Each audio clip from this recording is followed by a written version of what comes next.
शिव प्रसाद ने रिया की तरफ देखा, आंखों में एक अजीब सी चमक। हाँ, बहू हूं तू, लेकिन दिल तो दिल है। कभी कभी लगता है कि अगर मैं जवान होता तो एक छोटे से गांव शांतिपुर में रहती थी रिया। रिया की उम्र 23 साल की थी और वह ऐसी औरत थी जो देखने में इतनी खूबसूरत और आकर्षक थी कि गांव के लोग उसे देखते ही ठिठक जाते।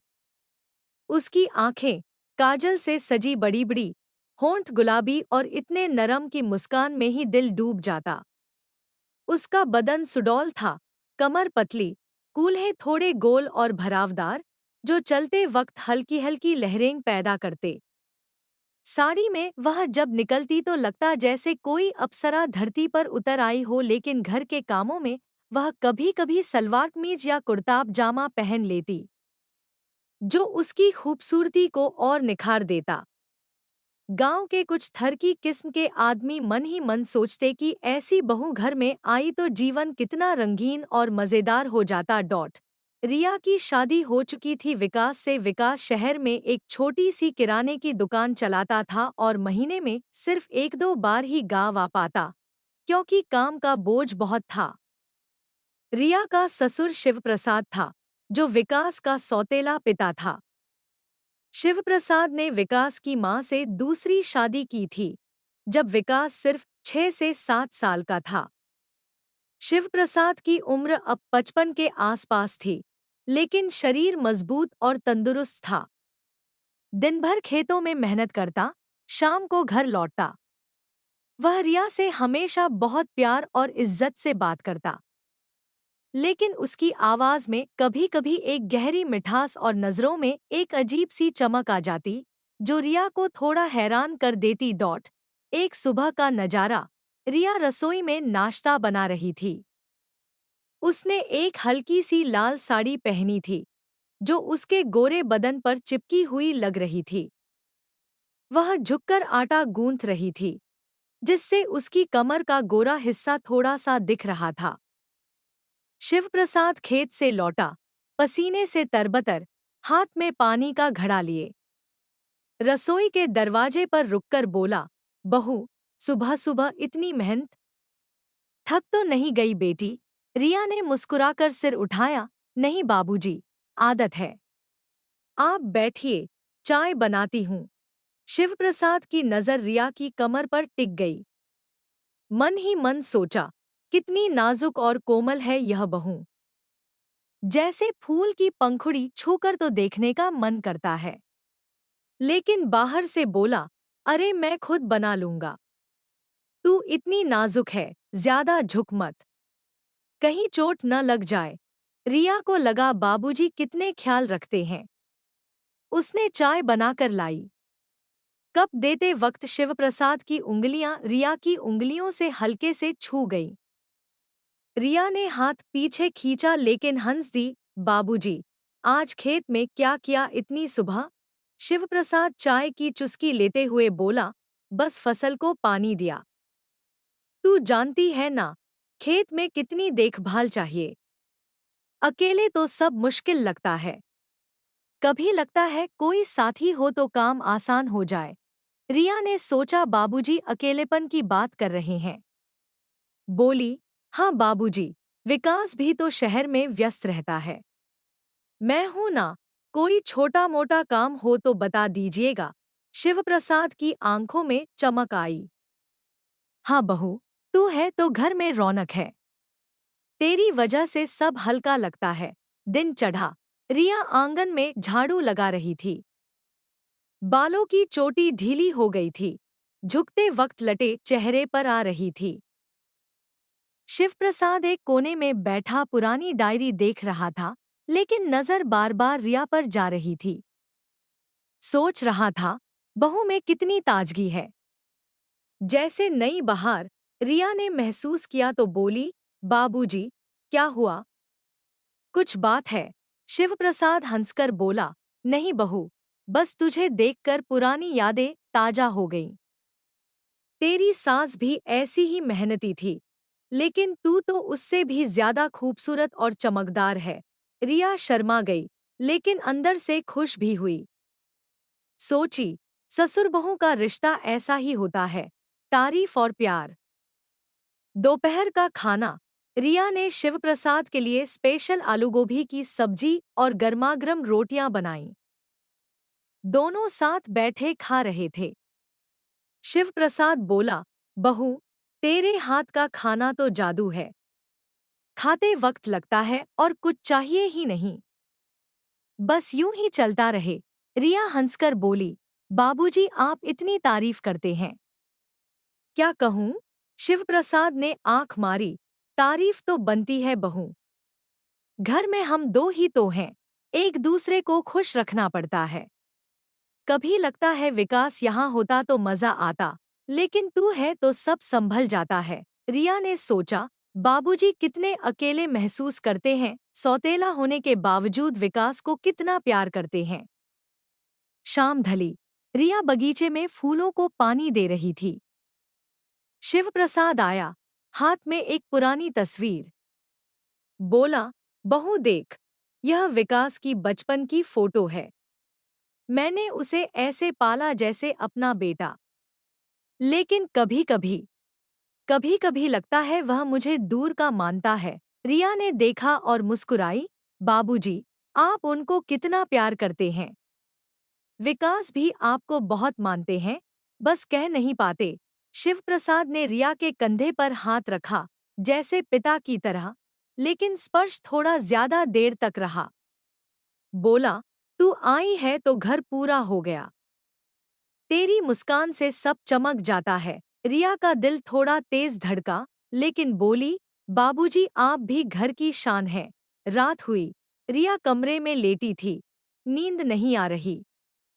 सोच रही थी, बाबूजी की बातों में इतनी गहराई क्यों?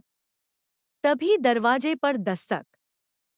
शिवप्रसाद खड़ा था, हाथ में एक छोटी डिब्बी। बहू, नींद नहीं आ रही थी। सोचा यह दे दूं। इसमें पुरानी यादें हैं। देख लेना, टाइम पास हो जाएगा। रिया ने डिब्बी ली, उंगलियां फिर छू गईं। बाबूजी, इतनी रात को? शिवप्रसाद मुस्कुराए, बस कुछ यादें। कोई चीज समझ न आए तो मुझसे पूछ लेना। कुछ चीजें छूकर महसूस होती हैं, देखकर नहीं। रिया ने डिब्बी खोली। एक पुरानी चूड़ी, एक पत्र और कुछ फोटो। पत्र में शिवप्रसाद की जिंदगी की कहानी, कैसे सौतेला पिता बना, कितनी मुश्किलें झेली। रिया पढ़ती गई, दिल भर आया। लेकिन एक फोटो में जवान शिवप्रसाद की मुस्कान कुछ ऐसी थी जो रिया को थोड़ा असहज कर गई। सोचने लगी, यह क्यों दिया? अगली सुबह रिया ने नाश्ता बनाया। शिवप्रसाद लौटा तो बोली, बाबूजी, वो डिब्बी बहुत अच्छी थी। आपकी कहानी पढ़कर दुख हुआ। शिवप्रसाद बोला, हाँ बहू, जीवन में सब होता है। सोचा तुझे दिखाऊं, ताकि तू मुझे और करीब से समझ सके। कभी कभी करीब से जानना जरूरी होता है। रिया की सांस तेज हुई, लेकिन बोली, बाबूजी, विकास के बारे में और बताइए। छोटे थे तो क्या क्या करते थे?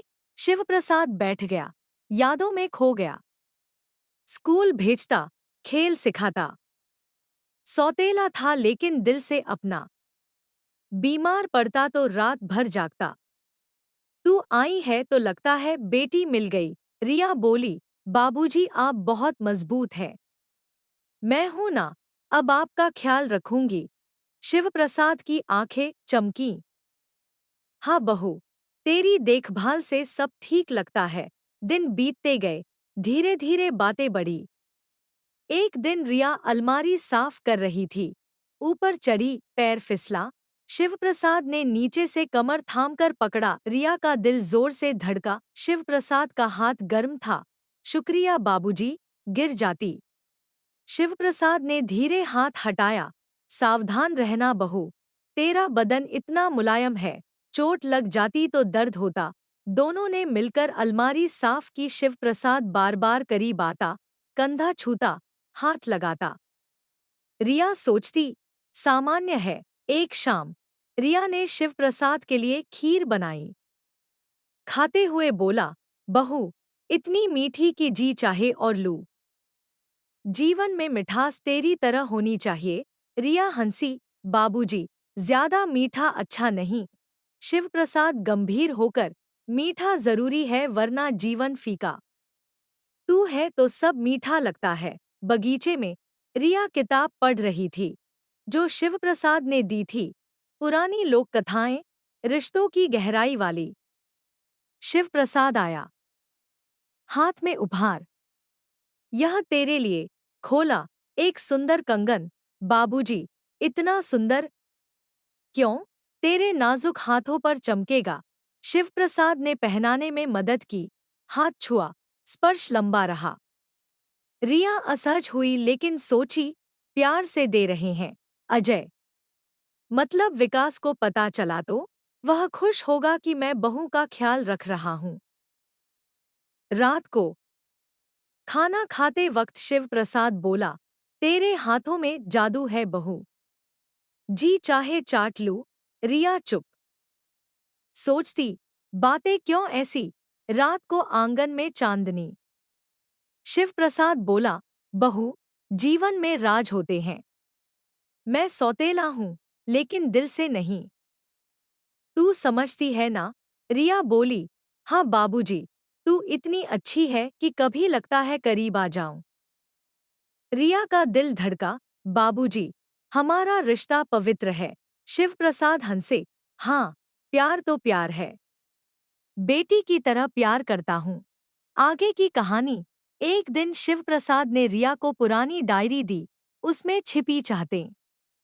रिया पढ़कर घबरा गई। फिर मंदिर घूमने गए। हाथ पकड़ा, विकास का फोन आया। पापा अच्छे हैं। बेटी मानते हैं। लेकिन रिया का शक बढ़ता गया। एक दिन शिवप्रसाद ने कहा, बहू, कल खेत में चल, कुछ पुरानी चीजें दिखाऊं। रिया ने हामी भरी, लेकिन मन में सस्पेंस। क्या होगा आगे? क्या रिया समझ पाएगी शिवप्रसाद की असली भावनाएं? क्या विकास को पता चलेगा? या घर में कोई नया मोड़ आएगा?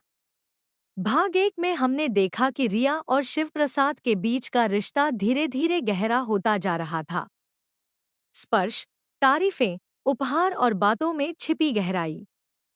रिया के मन में शक की शुरुआत हो चुकी थी, लेकिन वह खुद को समझा रही थी कि यह सब पिता पुत्री जैसा प्यार है। अब आगे की कहानी। अगले कुछ दिन और बीत गए। रिया अब शिवप्रसाद के साथ ज्यादा समय बिताने लगी थी। सुबह उठकर चाय बनाना, खेत की बातें सुनना, शाम को बगीचे में बैठकर पुरानी कहानियां। सब कुछ सामान्य लग रहा था, लेकिन रिया के दिल में एक हल्की सी बेचैनी बढ़ती जा रही थी। शिवप्रसाद की नजरें अब पहले से ज्यादा ठहरती, स्पर्श पहले से ज्यादा देर तक रहता। एक दोपहर का वाकया। रिया घर की छत पर कपड़े सुखा रही थी। गर्मी का मौसम था, साड़ी का पल्लू हवा में लहरा रहा था।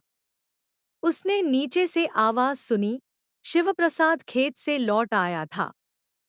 वो सीढ़ियां चढ़कर छत पर आ गया। बहू, इतनी धूप में?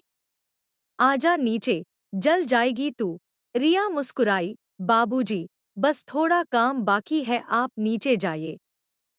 मैं आती हूँ।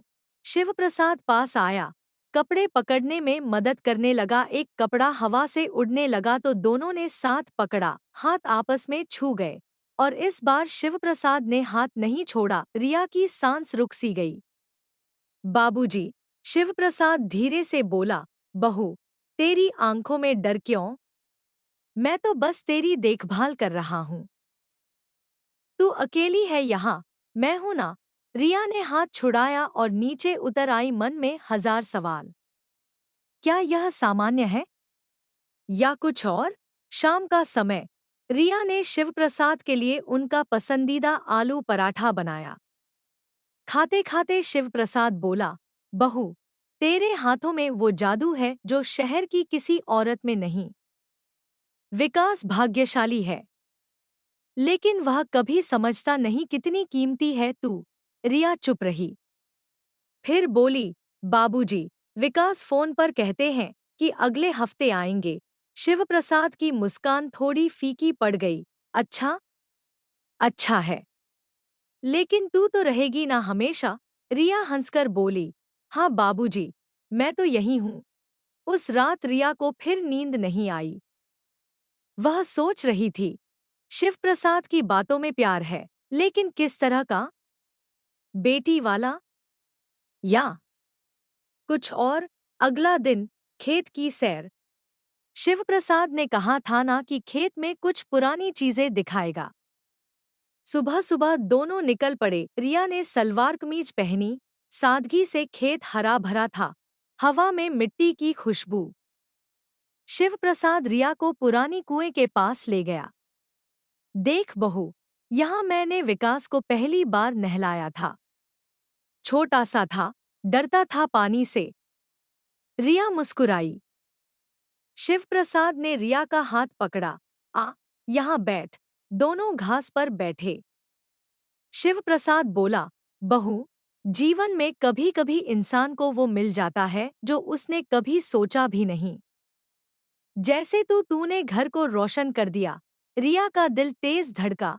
बाबूजी, आप विकास के पापा हैं। मैं आपकी बहू? शिवप्रसाद ने रिया की तरफ देखा। आंखों में एक अजीब सी चमक। हाँ, बहू हूं तू, लेकिन दिल तो दिल है। कभी कभी लगता है कि अगर मैं जवान होता तो। रिया उठ खड़ी हुई। बाबूजी, चलिए घर। धूप तेज हो रही है। रास्ते में शिवप्रसाद चुप रहा। रिया के मन में तूफान। घर लौटकर दोपहर में रिया अकेली थी। शिवप्रसाद सो रहा था। रिया ने फिर वो पुरानी डायरी निकाली जो शिवप्रसाद ने दी थी। इस बार उसने आखिरी पेज खोले। वहां लिखा था, आज बहू आई है। नाम रिया। देखकर दिल धड़क गया। क्या यह प्यार है या बस अकेलेपन की भूख? मैं जानता हूं यह गलत है, लेकिन रोक नहीं पाता खुद को। उसकी मुस्कान, उसकी कमर, उसकी आंखें, सब मुझे खींचता है। भगवान माफ करे। रिया की आंखें भर आईं। डायरी बंद की और कमरे में चली गई। रोने लगी। क्या करे? विकास को बताएं या चुप रहे? शाम ढली। शिवप्रसाद उठा। रिया से बोला, बहू, चाय? रिया ने चाय बनाई, लेकिन हाथ कांप रहे थे। शिवप्रसाद ने नोटिस किया। क्या हुआ? चेहरा उदास क्यों? रिया बोली, कुछ नहीं बाबूजी, बस थक गई। शिवप्रसाद पास आया, कंधे पर हाथ रखा। बहू, कुछ है तो बता। मैं तेरे लिए सब कुछ कर सकता हूँ। रिया ने हाथ हटाया। बाबूजी, प्लीज, हमारा रिश्ता, इसे ऐसे मत बनाइए। शिवप्रसाद चुप हो गया। फिर बोला, मैं समझ गया। माफ कर बहू, मैं बस अकेला हूँ। रिया चुप रही। रात को विकास का फोन आया। रिया ने रोते हुए सब बताया। नहीं, सब कुछ नहीं, बस इतना कहा, विकास, जल्दी आ जाओ, मुझे तुम्हारी जरूरत है। विकास बोला, अच्छा, क्या हुआ? पापा ठीक तो हैं? रिया बोली, हाँ, बस जल्दी आना। अगले दिन शिवप्रसाद ने रिया से कहा, बहू, आज रात गांव के बाहर एक मेले में चलें? पुराना मेला है, पुरानी यादें ताजा होंगी। रिया ने मना कर दिया। नहीं बाबूजी, ठीक नहीं लग रहा। शिवप्रसाद उदास हो गया। लेकिन रात को जब रिया सो रही थी, दरवाजे पर दस्तक हुई। रिया उठी। शिवप्रसाद खड़ा था। बहू, बस एक बात कहनी है। रिया ने दरवाजा खोला। शिवप्रसाद अंदर आया। मैं जानता हूं तू डर गई है, लेकिन मैं तुझे कभी तकलीफ नहीं दूंगा। बस इतना जान ले कि तू मेरे लिए बहुत खास है। रिया बोली, बाबूजी, प्लीज बाहर जाइए। शिवप्रसाद ने एक कदम आगे बढ़ाया। रिया पीछे हटी। तभी बाहर से आवाज आई, रिया, मैं आ गया। विकास। वह अचानक आ पहुंचा था, रिया की आंखों में आंसू। शिव प्रसाद ठिठक गया, तो दोस्तों, क्या होगा अब? विकास को सब पता चलेगा। शिव प्रसाद क्या करेगा? रिया का दिल क्या कहेगा? कहानी में नया मोड़ आ चुका है। अगले भाग में सस्पेंस और इमोशंस का तड़का। चैनल सब्सक्राइब करें। कमेंट में बताएं, क्या लगता है आपको? शिव प्रसाद गलत है या बस अकेला? लाइक और शेयर जरूर करें। मिलते हैं पार्ट 3 में।